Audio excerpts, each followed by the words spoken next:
Praise God, hallelujah. Nandito na naman tayo sa programa nating Jesus is Our Life. Gusto namin i-announce yung mga schedules natin dito sa Baguio and La Trinidad. Every Wednesday po dito sa Baguio ay Divine Healing School po tayo from 9 to 12 a.m. At sa Saturday naman po, yun ang teaching natin, 9 to 12 a.m. At saka yung morning service po natin dito sa Baguio, morning at afternoon. Yung afternoon po natin ay Tagalog English service po tayo. Salamat at sa lahat naman nasa La Trinidad ay mayroon din tayong service sa morning and afternoon every Sunday.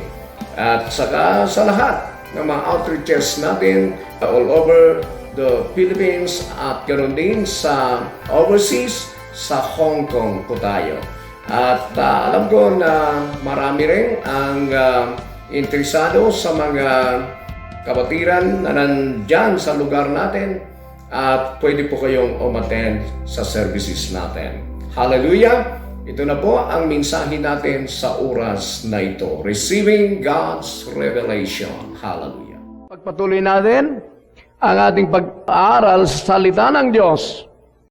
At gusto kong ipangaral muli ang inumpisahan nating topic about receiving God's revelation through the Holy Spirit Part 2. Series po ito.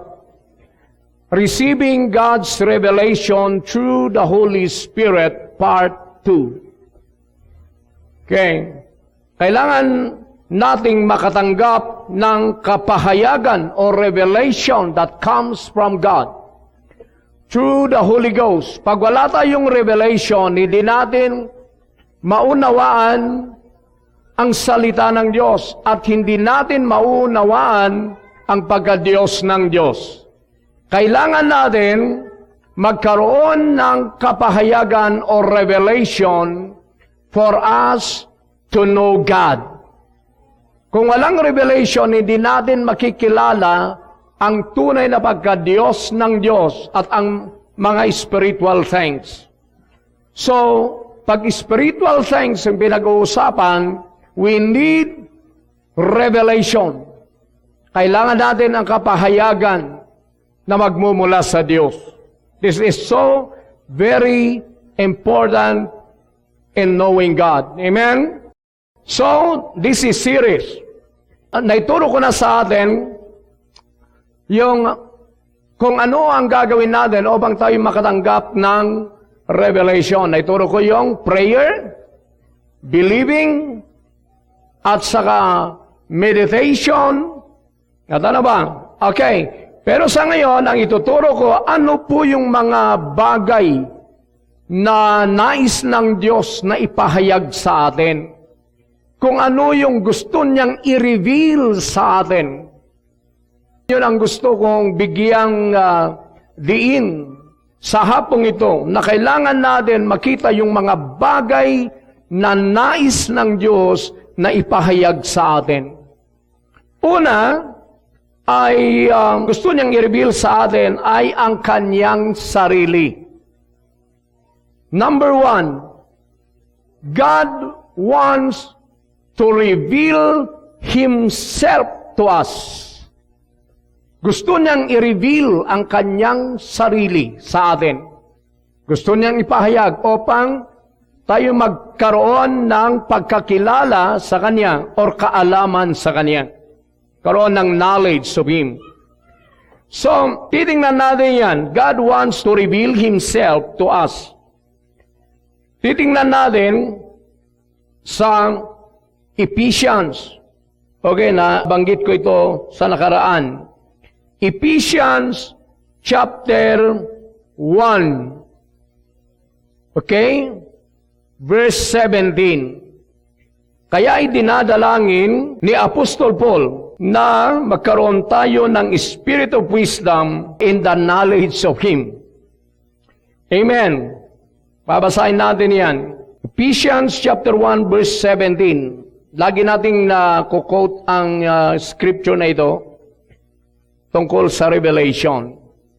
Ito ang panalangin ni Apostol Paul sa mga Corinthian church. At ito rin ang dapat nating ipanalangin sa ating sarili. That the God of our Lord Jesus Christ, the Father of glory, may give unto you the spirit of wisdom and revelation in the knowledge of Him. Ano yung nakikita natin dito? Ito yung pinanalangin ni Paul na pag nananalangin yung mga apostle, sila'y sinasamahan ng Holy Spirit. They have the Holy Ghost, and the Holy Spirit leads them to pray. Amen.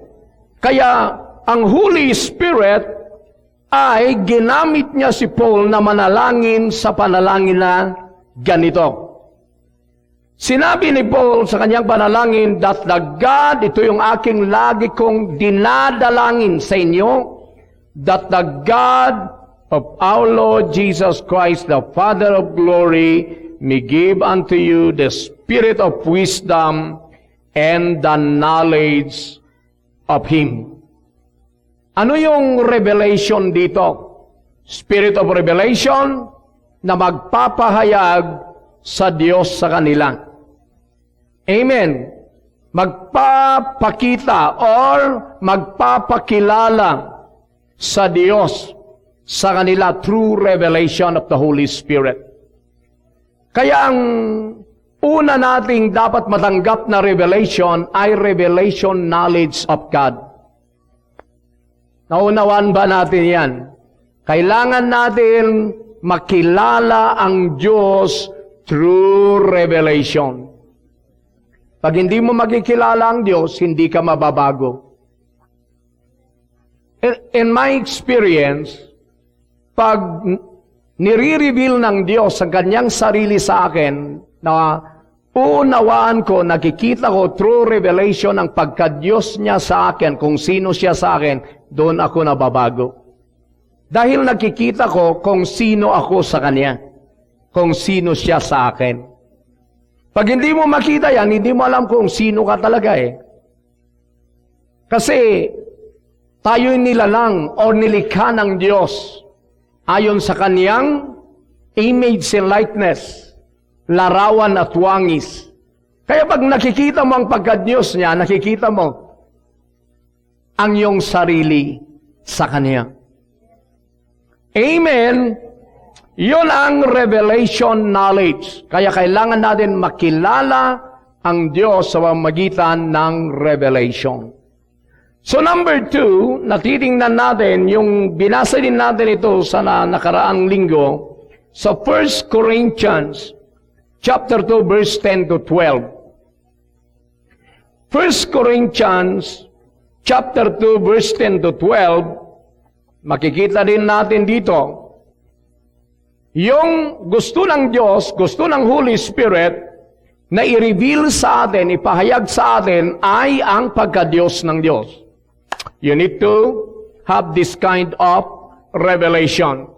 1 Corinthians chapter 2, verse 10. But God has revealed them unto us by His Spirit.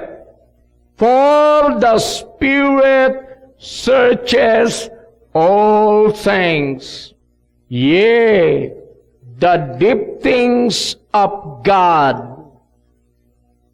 Makikita natin dito.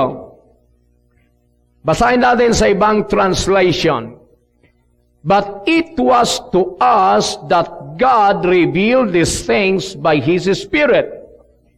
For His Spirit, NLT ito, searches out everything and shows us God's deep secrets.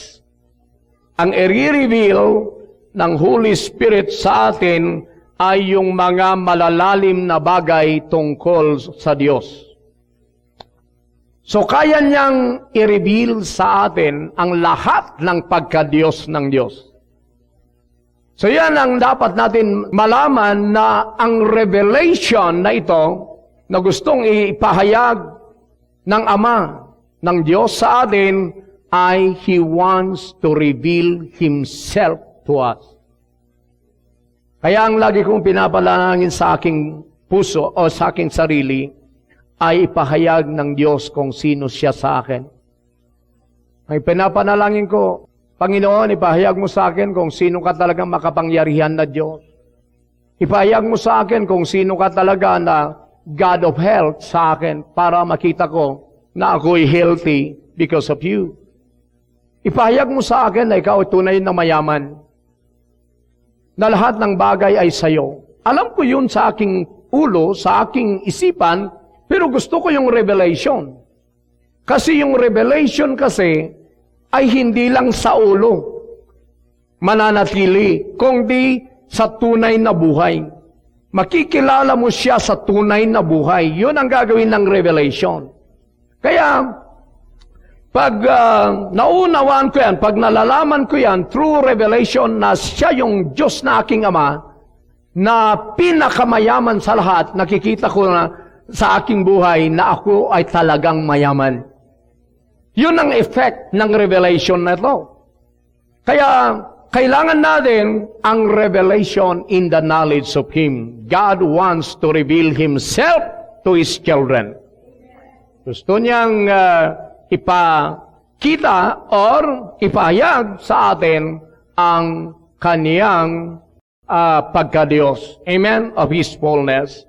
So number 2 na gustong ipahayag sa atin ng Diyos ay God wants to reveal to us His plan before the foundation of the world or before the world began.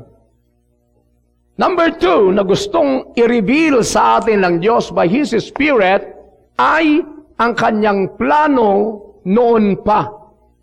Before the world began or before the foundation of the world, may plano siya sa atin sa pamamagitan ni Jesus Christ. So yung plano niyang yun ay gusto niyang ipahayag sa atin upang ating malaman kung ano yung plano sa atin ng Diyos noon pa, hanggang ngayon, hanggang sa hinaharap. Praise God! So, ang titingnan natin dito ay Romans chapter 16 verse 25. Titingnan natin yan.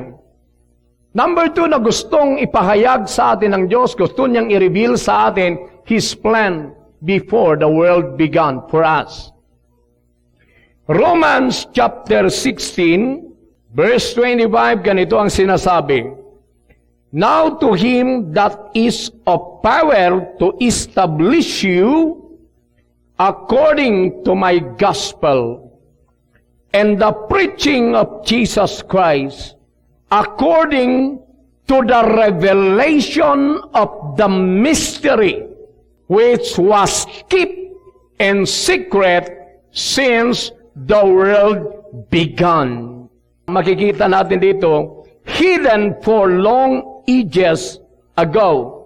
Yun ang nakatago noon, yung ang mystery noon, na hindi naunawaan ng maraming tao, hindi na naunawaan yung plano ng Diyos, noon pa yan, wala pa yung mundo, may plano na siya sa tao. At ang plano niya nasa gospel, na kay Kristo. Pero hidden yun, secret yun noon. Na maunawaan lang ng tao kung magkakaroon na yung tinatawag na revelation. Kaya kung walang revelation, mananatili yung gospel na hidden. Mananatili yung plan of God for us in Christ before the foundation of the world kung walang revelation. Maunawaan lang ng tao yon kung magkakaroon na sila ng revelation.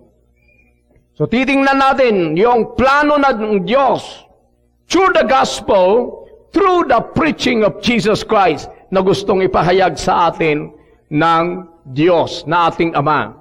Titingnan natin yung mga ibang talata sa Bible.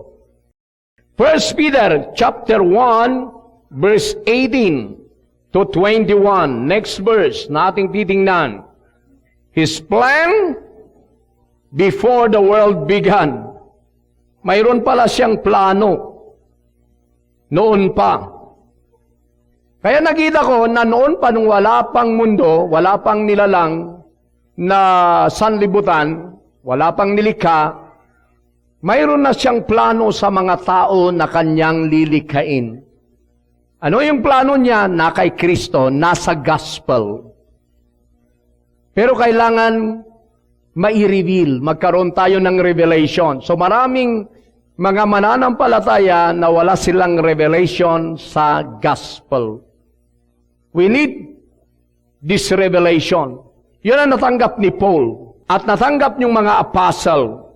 Verse 18, for as much as ye know that ye were not redeemed with corruptible things, as silver and gold, from your vain conversation, received by tradition by your fathers. Verse 19, but with the precious blood of Christ, as of a lamb without blemish and without spot. Verse 20, who verily was foreordained. Makikita natin dito, foreordained. Before the foundation of the world, but was manifest in this last time for you. Titingnan natin sa NIV. He was chosen before the creation. Si Jesus pala ay pinili na ng Diyos, wala pang sanlibutan, wala pang tao na nalikha, pinili na ng Diyos si Jesus.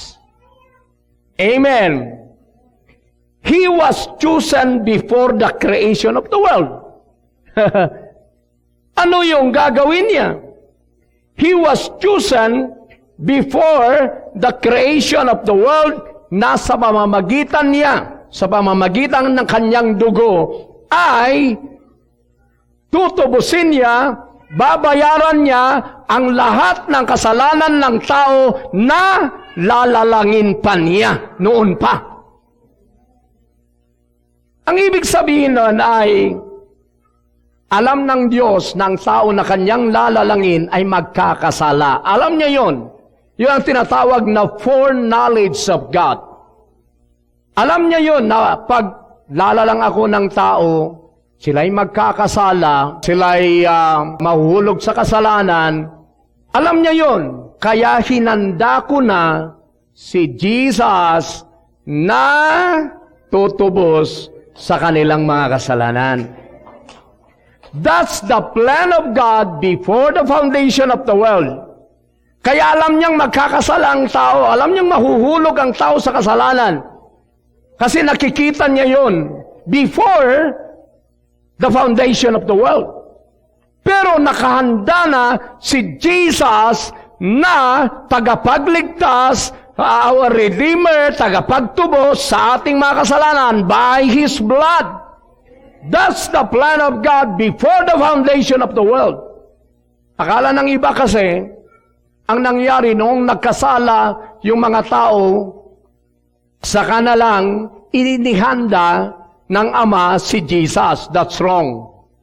Wala pang kasalanan, wala pa yung tao, inihanda na niya si Jesus na tagapagligtas para sa tao na kanyang lalalangin o lilikhain. At yun ang nangyari sa atin, yun ang revelation of Jesus Christ today through the gospel. Palakpakan natin si Jesus. Kaya yun ang aking sinapalatayanan, na noon pa man ay inihanda na pala ng ating Ama si Jesus na tagapagligtas. Inihanda niya ang dugo ni Kristo para sa ipapatawad ng ating mga kasalanan. Inihanda na niya si Jesus na mapako sa cross para sa ating kagalingan, kalusugan. Inihanda na niya si Jesus na mamamatay sa cross upang tayo'y kanyang tubusin sa lahat ng sumpa sa ating buhay. Noon pa man yun. And now, that Jesus Christ is now manifest and us through the gospel na ating ipinapangaral ngayon. Na i-reveal na ipapakita na ang tunay na plan of God before the foundation of the world in Christ. Amen. Palakpakan natin si Jesus. So yun, ang nais ng Diyos na maunawaan ng lahat ng tao, His plan before the foundation of the world through Jesus Christ, through the gospel. But kailangan natin ang revelation. Kailangan natin ang kapahayagan. Nakikita niyo ba na si Jesus pala ang inihanda ng ating Ama na solusyon sa lahat ng ating mga kasalanan? Nakikita niyo ba na before the foundation of the world, na ihanda na si Jesus para sa ating kaligtasan? Nakikita niyo ba na before the foundation of the world, inihanda na ng Diyos si Jesus upang tayo'y gagaling sa lahat ng mga sakit at kalamdaman? Nakita niyo ba na si Jesus noon pa man ay inihanda ng Diyos upang tayo'y maging mayaman?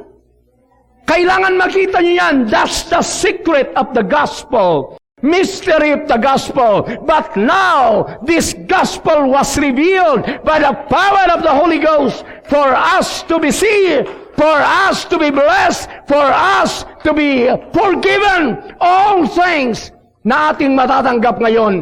Plano ng Diyos yan noon pa sa pamamagitan ng kanyang anak na si Jesus. Pero sa ngayon, hindi na secret yun kasi na-reveal na, naipahayag na through the preaching of the gospel. Palakpakan natin ang Panginoon.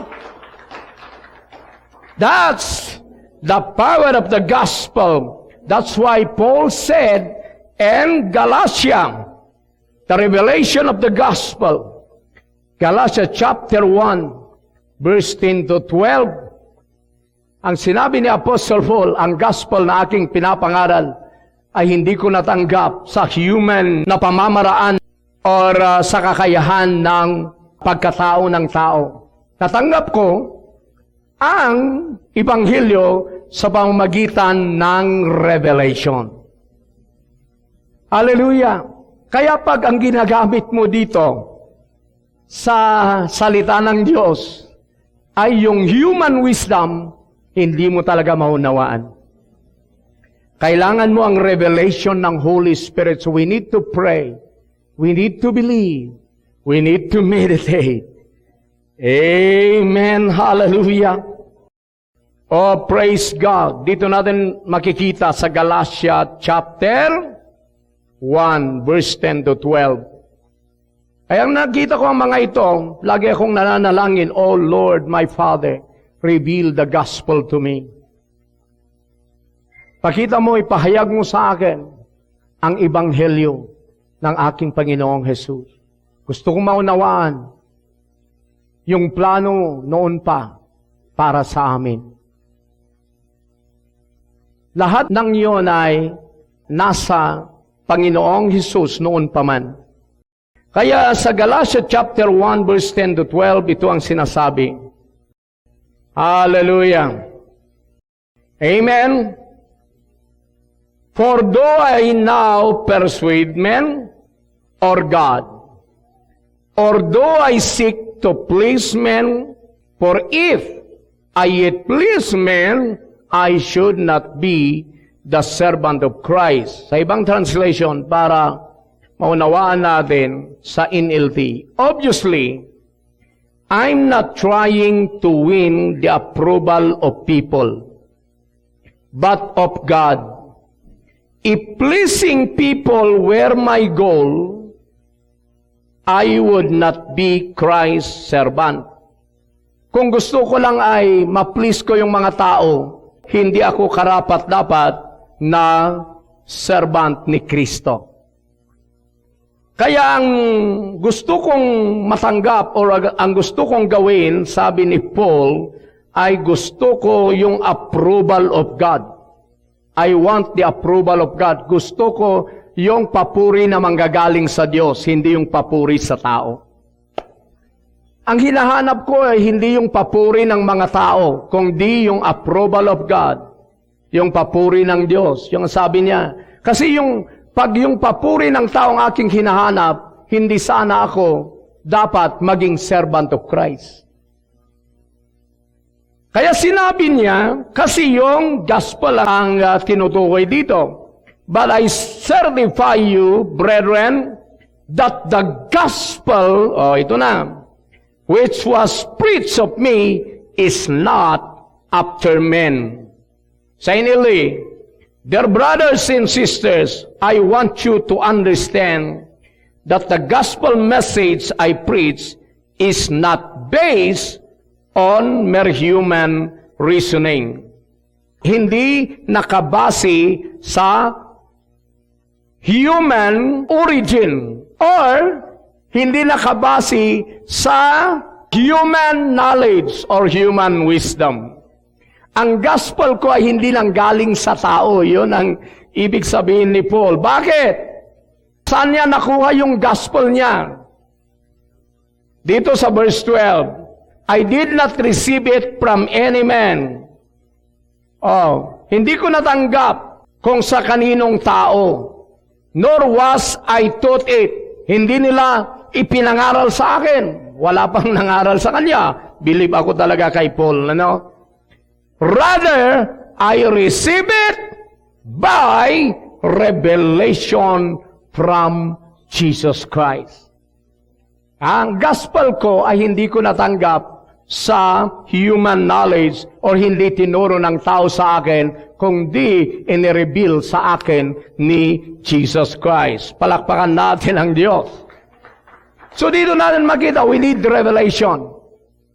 Alam niyo, nang nakita ko na talaga na ang plano ng Diyos sa akin ay na kay Kristo, ang kaligtasan ko na kay Kristo, before the foundation of the world, yun ang plano ng Diyos sa akin. Ang pagpapala ay na kay Kristo noon pa para sa akin. Nakita ko yan kay Kristo lahat through the gospel.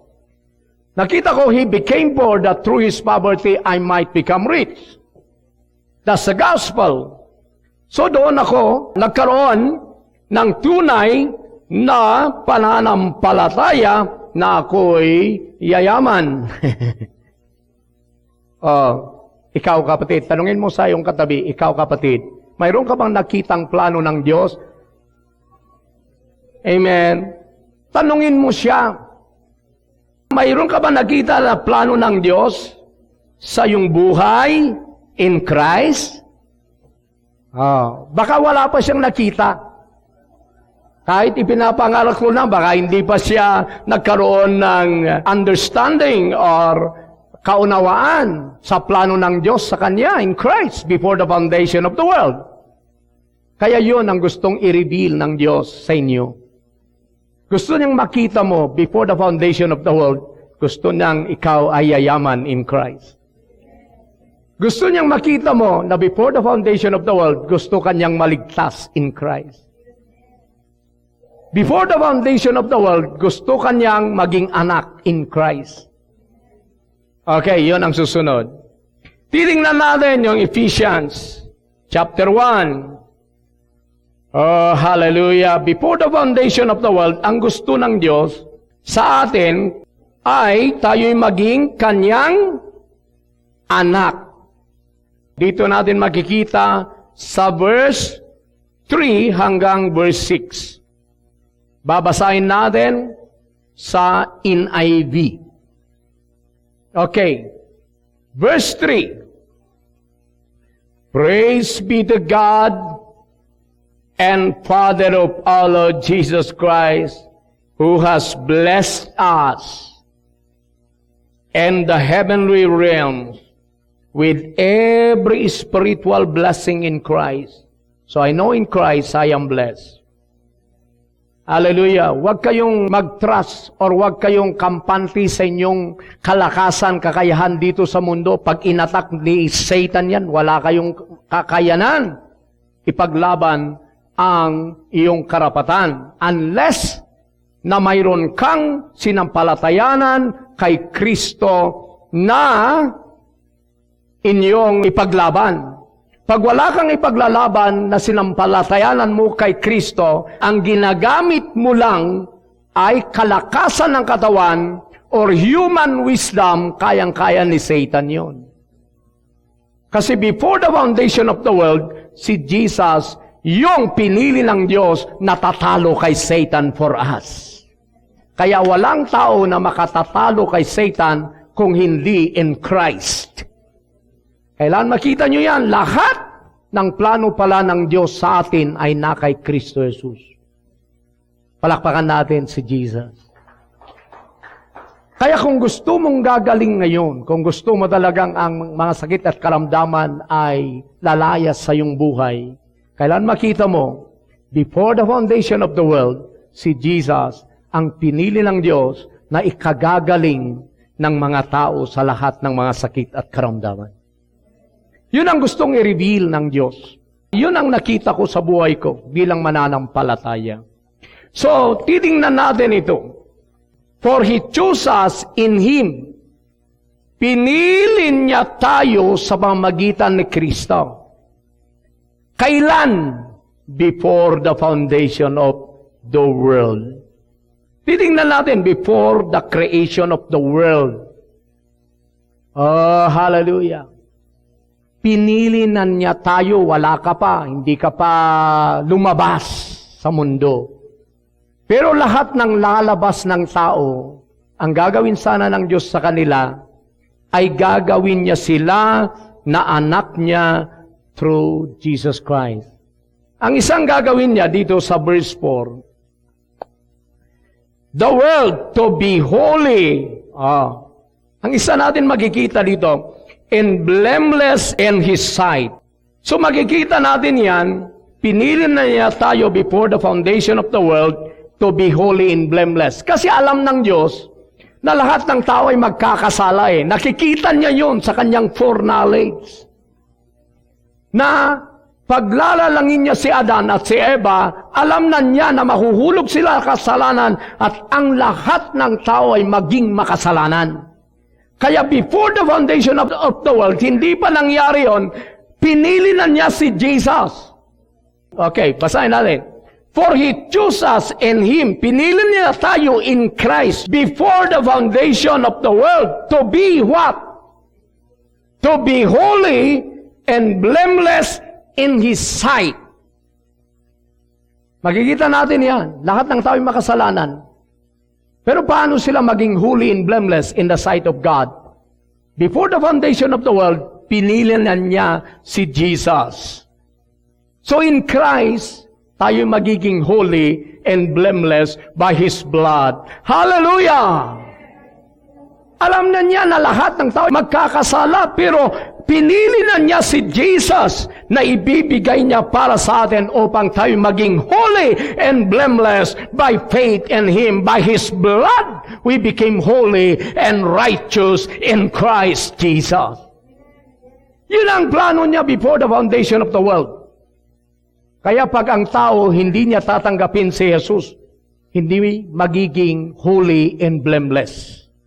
Kasi before the foundation of the world, si Jesus na ang pinili ng Diyos upang tayo maging holy, banal, and blameless in His sight. Kaya nang tinanggap ko si Jesus, nangyari ito sa akin. This is the plan of God for me before the foundation of the world.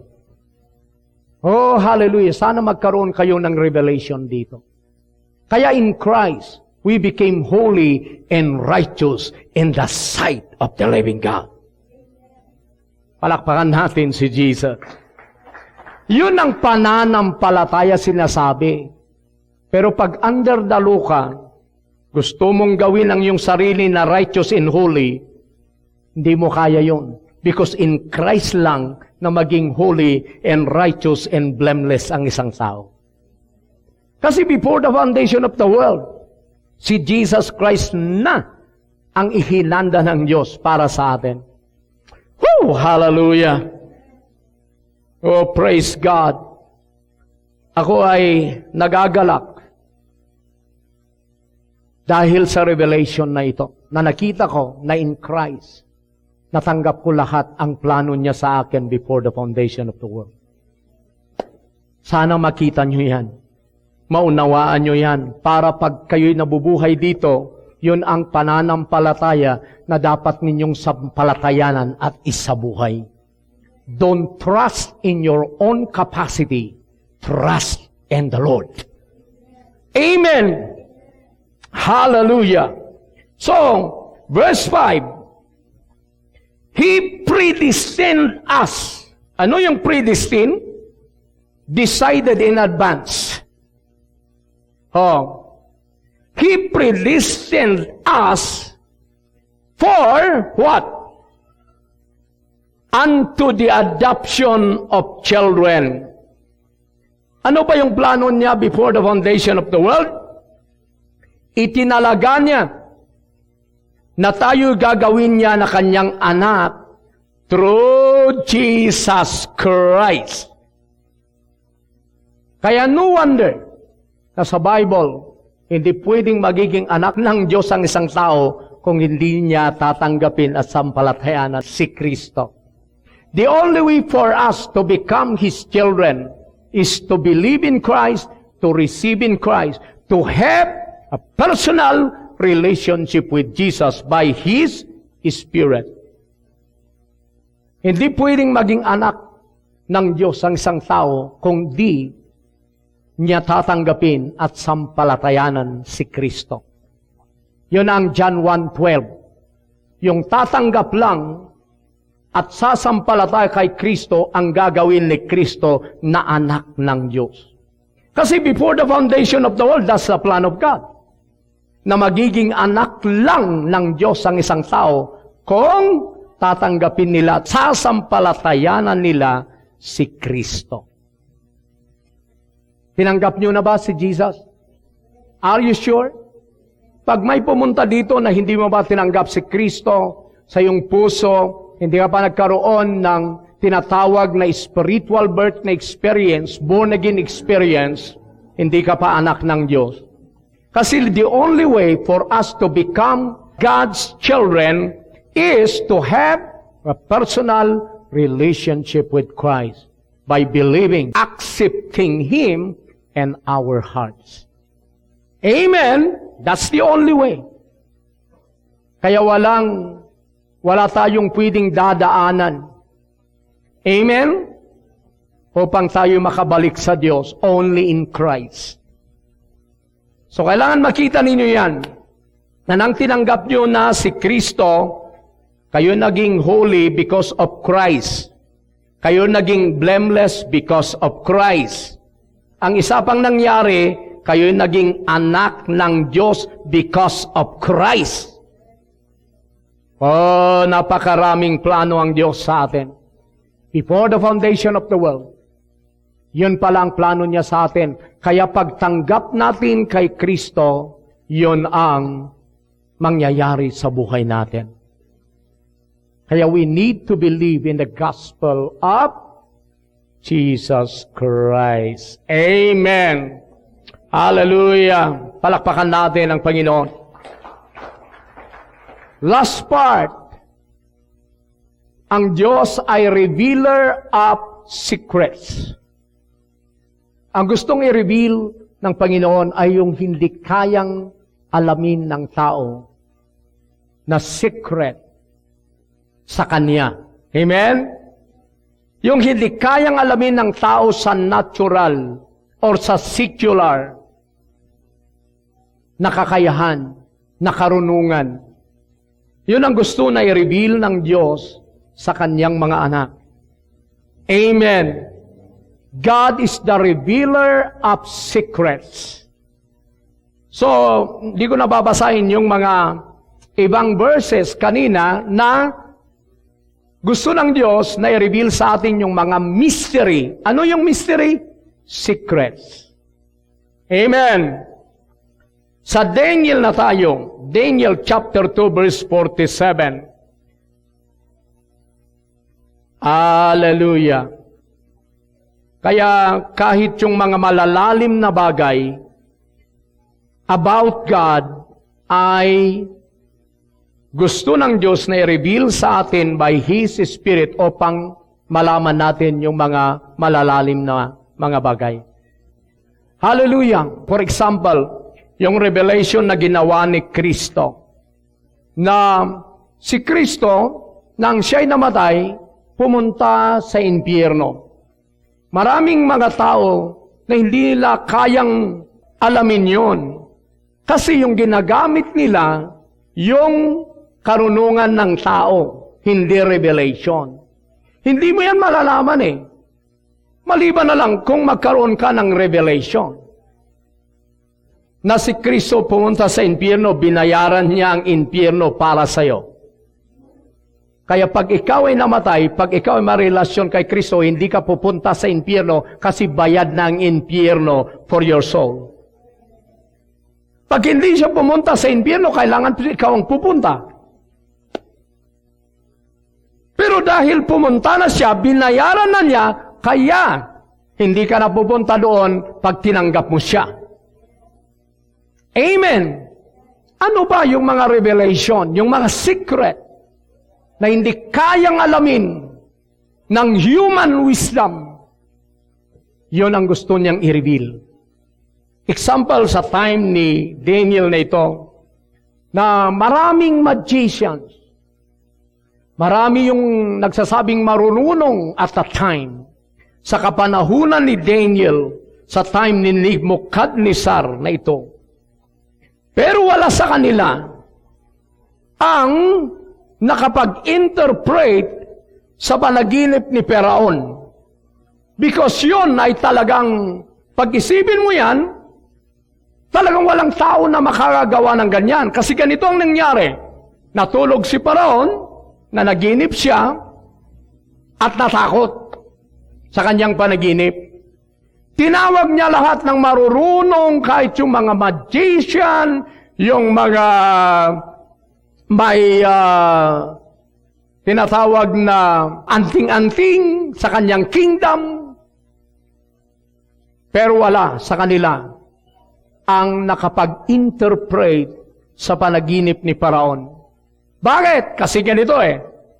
Sinabi ni Faraon, lahat kayong mga marurunong dito, sabihin nyo sa akin kung ano yung panaginip ko, at pagkatapos nyong sabihin kung ano yung panaginip ko, i-interpret ninyo. Oh, sabi naman yung mga astronomer, yung mga magician, yung marurunong doon, sabi nila, sino ba naman ang taong makagagawa ng ganyan? Sabihin mo muna kung ano yung panaginip mo bago namin i-interpret. Sabi ni Faraon, hindi. Sabihin nyo kung ano yung panaginip ko. At pagkatapos, sabihin nyo kung ano yung kahulugan. Talagang walang tao na makagagawa ng ganyan. Pag hindi nyo ito ma-interpret sa akin, mamamatay kayong lahat. Yan sabi ni Nebuchadnezzar sa kanila. At wala sa kanila ang nakapag-interpret at nakapagsabi kung ano yung panaginip ni Faraon. Pero sabi nila, mayroong Hebrew people dito na matalino. Tinawag nila si Daniel. At pati si na Daniel ay papatayin din kung hindi niya masabi kung ano yung dream at kung ano yung interpretation ng dream. Oh, talagang kahit sino sa atin, walang may kaya na gawin yon. Kung hindi makipag-intervene ang Diyos sa atin, hindi natin kaya yon. Pero ano yung nangyari? Yung Diyos na revealer of secrets, yan ang nakay Daniel.